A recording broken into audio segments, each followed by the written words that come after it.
Unemployment అంటే ఉద్యోగాలు లేవు. రెండే రెండు ప్రాబ్లమ్ సాల్వ్ చేసింది అనమాట. 2004లో కంపెనీ స్టార్ట్ చేసేటప్పుడు ఆఫీసులు చూసుకుంటూ 2, ప్రొడక్ట్లు చూసుకుంటూ 2, మనలాంటి వ్యక్తులు ఒక 6తో స్టార్ట్ చేసేటప్పుడు ఓన్లీ 20 లక్షలు పెడితే 5 కోట్లు టర్న్ ఓవర్ అయింది ఆ ఇయర్లో. ఓకేనండి. ఫస్ట్ మన ఇండియన్ కంపెనీ కాబట్టి మన ఇండియాలో ఫస్ట్ కంట్రీలో స్టార్ట్ అయిందన్నమాట. మన భారతదేశం కంపెనీ కాబట్టి మన భారతదేశంలో స్టార్ట్ అయింది. 2 ఆఫీసులు 2 ప్రొడక్ట్లు 6 మెంబర్తో స్టార్ట్ అయింది. 20 లక్షలు పెడితే 5 కోట్లు టర్న్ ఓవర్ అయింది. ఇలా చెప్పుకుంటూ ముందుకెళ్తే చాలా మంది ఏమంటారంటే ఇలాంటి కంపెనీలు గోల్డ్ వచ్చాయిపోయాయి, ఇది కలిపి ఉండదని ఎక్స్ప్లెయిన్ చేసేవారు. అయినా ఆయన ఏంటంటే పట్టిందే పొట్టు కాబట్టి అలా ముందుకెళ్ళారు అనమాట. ముందుకెళ్తూ 2004 నుంచి 2024కి 20 ఇయర్స్ కంప్లీట్ అయిపోయింది. మొన్న మన ఢిల్లీలో మీటింగ్ అయింది కదా, అయితే 20 సంవత్సరాలు కంప్లీట్ అయిపోయింది. అంతే ఇప్పుడు మీరు సార్ చెప్పారు కదా 7 సంవత్సరాలు అయితే మినిమం ఆ కంపెనీలో వర్క్ చేయొచ్చు అని. 20 ఇయర్స్ అయిపోయిందంటే మేజర్ ప్రాబ్లం లేదు. మనం ఇక్కడ మనకు దమ్ము ఉంటే ఉండగలం, మనకు దమ్ము లేకపోతే బయటకు వెళ్ళి ఇంకేమని కహానీ చెప్పగలం. ఓకేనండి. అయితే ఈ రెండు ఆఫీసులు కాస్త మనకి ఈరోజు 65 అంటే 65 మెయిన్ బ్రాంచ్లు అయినాయి. ఈ 65 మెయిన్ బ్రాంచ్లు మన ఇండియాలో కాశ్మీర్ నుంచి కన్యాకుమారి దాకా యూనిఫామ్గా ఒకేలాగా ఉంటాయి. మన అక్కయ్యపాలెంలో చూసుకుంటే ఒక మెయిన్ బ్రాంచ్ అంటే మన 13 జిల్లాలకి హెడ్ బ్రాంచ్ దీంట్లో ఒక ఉందన్నమాట. మరి ఈ 2 వస్తువులు కాస్త ఈరోజు 450 ప్లస్ అయినాయి. ఈ 450 ప్లస్ అయితే మన ప్రొడక్ట్ పెరిగింది కదా. నెక్స్ట్ ఈ 6 మెంబర్ కాస్త ఈరోజు 4 కోట్ల మంది డిస్పోర్స్ అయ్యారు, అంటే దీంట్లో వర్క్ చేసేవారు. మరి ఇప్పుడు కంపెనీ 3750 కోట్లు ప్రతి టర్న్ ఓవర్ చేస్తుంది, పెరిగింది కదా. మరి ఇప్పుడు చూసుకుంటే మన కంపెనీ 9 దేశాల్లో బిజినెస్ చేస్తుందంటే ఎక్స్పెండ్ అయిందన్నమాట, బిజినెస్ పెంచిందన్నమాట. మరి 65 మెయిన్ బ్రాంచ్లు ఉన్నాయి కదా. ఇప్పుడు మేము సపోజ్ చెప్పాలంటే మాది టెక్కలే, మేము టెక్కల నుండి వచ్చి ఇక్కడ వస్తువు కొనంటే కొనలేము.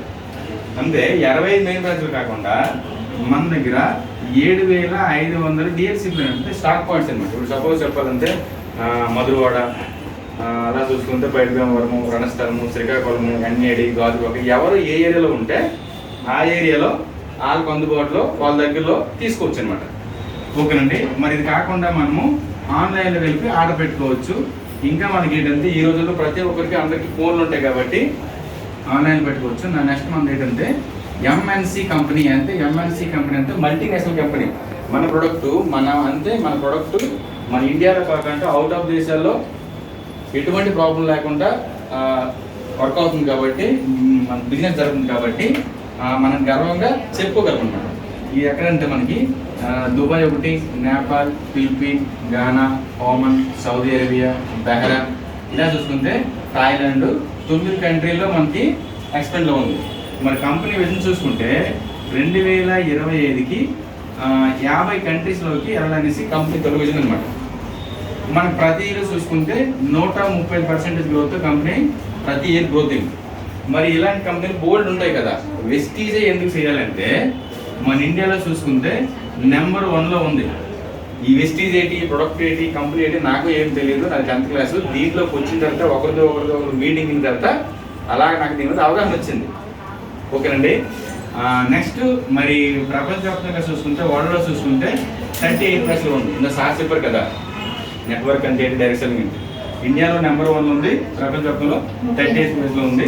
ఇది మీ కంపెనీ ప్రొఫైల్ అన్నమాట. ఓకేనండి. నెక్స్ట్ మనం ఎక్కడైనా బయట వస్తువు కొంటాం కదా. ఇప్పుడు సపోజ్ సింపుల్గా ఏదైనా ప్రోడక్ట్ మనం బయట కొంటాం కాబట్టి ఆ ప్రోడక్ట్ ఏంటి ఉంటుంది, ఎంఆర్పి ఉంటుంది. నెక్స్ట్ ఏంటి మనం దీంట్లో లాగిన్ అవుతాం కాబట్టి డిపి అంటే డిస్ట్రిబ్యూటర్ అవుతాం. ఓకేనండి. డిపి అంటే డిస్ట్రిబ్యూటర్. మనకి ఏంటంటే కంపెనీ పీవీలు ఉంది అనమాట అదనంగా. ఎంఆర్పి సపోజ్ మనకు 150 రూపాయలు ఉండే వస్తువు కంపెనీ మనకి 100 రూపాయలు ఇస్తుంది. ఈ 100 రూపాయలకి ఇవ్వడమే కాకుండా మనకి కంపెనీ 3 పీవీలు ఇస్తుంది అనమాట. ఓకేనా. అసలు పీవీ అంటే ఏంటి అంటే మనకి 32 రూపాయలు చొప్పున ఒక పాయింట్ వస్తుంది అనమాట. 100 రూపాయలు 3 పాయింట్లు వస్తాయి. తక్కువలో తక్కువ మనం సపోజ్కి ఇంటికి ఒక 1000 రూపాయలు వస్తువులు కొనుక్కుంటాం. ఇప్పుడు సపోజ్కి మనకు ప్రతిరోజు ఏంటంటే మార్నింగ్ పేస్ట్, టీ, ప్రతి ఒక్కటి సోప్ కానీ, సర్ఫ్ కానీ, బ్రష్ కానీ మనకు ఉంటాయి. ప్రతివన్నీ అవసరమే కదా. మినిమం ఒక 1000 రూపాయలు కొనుక్కుంటే మనకి 30 పీవీ వస్తాయి. అసలు ఈ పీవీ అంటే నాకు ఫస్ట్ మంత్ ఇంటికి కొనుక్కుంటే 257 రూపాయలు డబ్బులు పడ్డాయి. ఓకేనా. ఈ 250 రూపాయలు డబ్బులు పడ్డాయి కదా, దీంట్లో డబ్బులు ఉన్నాయి. నేను ఒకరిని చెప్పాను, నమ్మాను. అలాగే ఏమైంది అంటే నాకు 18,704 రూపాయలు ఇందులో చెక్ పడ్డది. లాస్ట్ నాకు మన పడింది మరి. అప్పుడు నాకు మరి ఇది దీంట్లో నాకు ఇంప్రూవ్ అయ్యాను కదా, దీంట్లో నాకు ఆటోమేటిక్గా డబ్బులు ఉందని నాకు అర్థమైంది. మీకు చూసుకుంటే ఇది కంపెనీ ప్రొఫైలు, ఇది టీవీ గురించి. మనము దీంట్లో లాగిన్ అవ్వాలంటే ఆధార్ కానీ, ఓటర్ కార్డు కానీ, డ్రైవింగ్ లైసెన్స్ కానీ, పాన్ కార్డు కానీ, మనకి ఏదైనా ఐడి అనేది ఉంటే మనకి మనకు ప్రూఫ్ ఉందనుకోండి, ఐడి అనేది మనము ఫ్రీగా లాగిన్ చేయొచ్చు అనమాట.